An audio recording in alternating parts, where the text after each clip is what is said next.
Hello,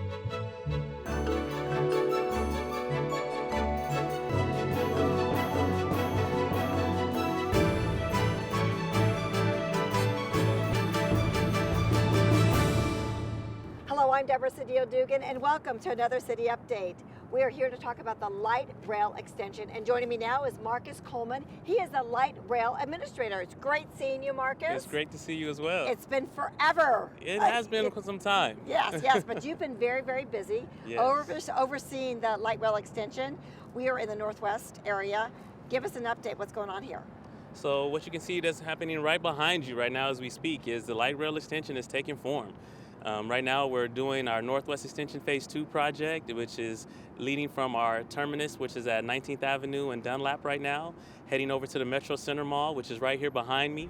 We have a lot of firsts with this project. This is the first time that we're going to have an extension that actually has a passing over the interstate. So we're going to be going a bridge structure over the I-17, we're really excited about that. And then we also have a first of a kind. We have an end-of-line station, an elevated end-of-line station that's going to have a transit center incorporated on the first floor.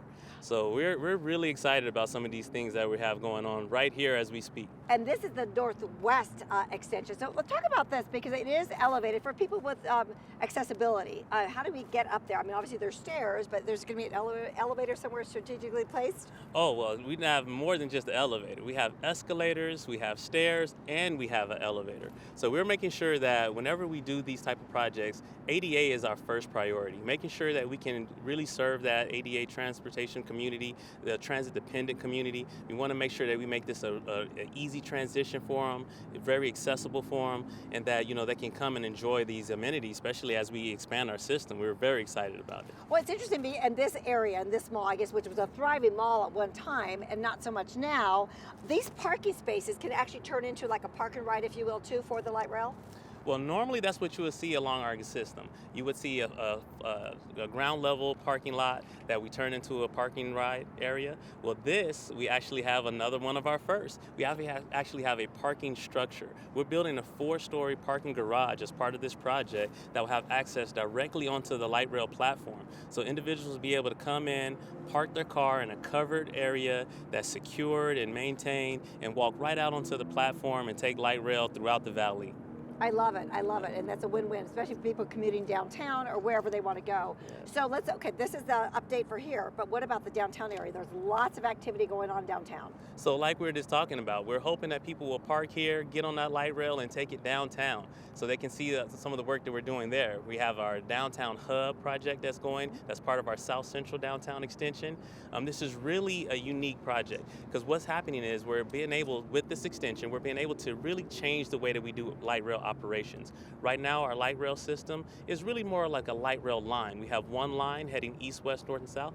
And so we'll go to a system where we'll have a north-south leg and the east-west leg with a downtown hub, which makes kind of a natural transition point from people that are traveling from one area of town to another, making it very easy to transition between both of those routes and make it anywhere they want to go inside the valley. So that'll be from 1 to 2 tracks, wasn't that too? Yes. That's another item too that you maybe want to mention for residents as well. Yeah, so yes, like you just mentioned, right now we have 1 track. It will actually go to a 2-track line. So then you'll be able to take from Metro Center all the way to Baseline, or you'll be able to take from Gilbert Road all the way to the state capitol. So how is the city actually working with small business as well along those routes? And what kind of participation are you getting from them? So, that is something that's been very critical to our mayor and our council, is to make sure that as we do these type of investments in those communities, that we support the communities that we're going into. And when we support those communities that we're going into, it's not just supporting them from an access standpoint. It's about giving them financial support, giving them marketing support, and really making sure that, we're making sure that they sustain in the areas that they're in. We work with our Community and Economic Development Department to make sure that we have resources to help sustain businesses in place. We also work very closely with our partners at Valley Metro and offer a multitude of technical assistance programs, as well as we're very happy to announce this one that's been in the works for a little over 8 months now. This is the first time we've ever been able to do something like this, which is our Small Business Financial Assistance Pilot Program. Our mayor and our city council took action to be able to utilize T2050 funds to actually give financial relief to businesses that are directly impacted by construction along any of our light rail corridors. This is the first time we've ever been able to do something like this. We have 2 tiers in the program. The first tier is up to $3,000 and it requires very minimal from the business owners. The second tier is up to $9,000, which you have to still qualify through the first tier, but it just shows a financial impact to the business and you'll be able to qualify for that. That is wonderful news, and I know that was all part of the Transportation 2050, but wasn't there also some federal funding too for the Biden administration as well?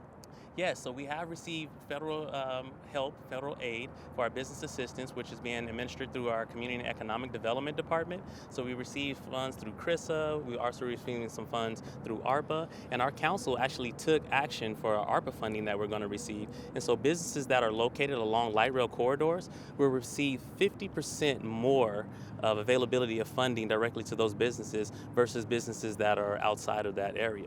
The reason doing that is because not only are they getting the effects of the pandemic, they're also having the effects of construction happening at their doorsteps. And so we realize that and understand that and want to make sure that we're being good stewards of not only those federal funds that we're receiving, but supporting those businesses as they, as they thrive. Well, I love it because I am a transit user, and again, coming from the big city back east in DC and now being here, for 20-some years, it's very much part of my life on day to day. So there's a new app out too. I want to talk about the new app because I just downloaded that new app and I'm using it like crazy. I love it. So let's talk about that. Hey, I will tell you what. If you really want to utilize public transit and make sure you're doing it the most efficient way possible, I suggest that you have that app. No one should leave their home without that app. That app is giving you real-time data. It will let you know where your bus is. It'll let you plan your route. It'll let you know where the light rail train is. And this is not just the estimate. This is actually geographic where your light rail car is, where that bus is in real time. So you know how long you have to wait. Especially in the hotter months here, it's really a lifesaver. So you know when you need to leave your home to be at those bus stops, to be at those locations, so you can utilize public transit and be as efficiently as possible when you're using that. And how do we get that app? Where do we look? So where do you look? You can go to your Google store. You can go to Google Play Store or Apple Play Store, and it's under Valley Metro Plan and Track app. Marcus, thank you again. Thank you so much for being with us today. And I want to remind folks there are actually 2 apps that you can download. One is for Valley Metro, and the other one is for the Valley Metro construction app. And also don't forget to take a look at the website. Thanks for joining us, and please use public transit.